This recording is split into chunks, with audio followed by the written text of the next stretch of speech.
దేవదూత ఒక్క రాత్రే 1,80,000 మంది సైనికుల్ని తుడిచిపెట్టగలడు. కత్తులు లేవు, సైన్యాలు లేవు, శబ్దం లేదు. ఒక్క దేవదూత ఆ దేవుడే పంపించాడు. తెల్లారేసడికి 1,85,000 మంది అష్షూరు సైనికులు చనిపోయి ఉన్నారు. ఇదేదో కల్పిత కథ కాదు. 2 రాజుల గ్రంథం 19:35లో రాసి ఉన్న సత్యం. అష్షూరు సైన్యం యెరూషలేమును చుట్టుముట్టింది. వాళ్ల రాజు సన్హెరీబు దేవుడ్నే ఎగతాళి చేశాడు. ఆ పట్టణాన్ని నాశనం చేస్తానని శపథం చేశాడు. కాని దేవుడు కంగారు పడలా. ఆయన సైన్యాన్ని పంపలా. ఆయన ఒక్క దేవదూతను పంపించాడు. ఆ రాత్రి ఆ దేవదూత శిబిరంలోకి నిశ్శబ్దంగా, వేగంగా, అడ్డులేని శక్తిగా దూసుకుపోయాడు.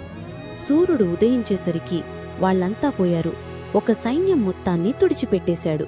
సన్హెరీబు భయపడి పారిపోయాడు. యెరూషలేము ఏమీ కాలేదు. ఎందుకంటే దేవుడు ఒక విషయాన్ని స్పష్టం చేశాడు. తన ప్రజలను తనే కాపాడుకుంటాడు.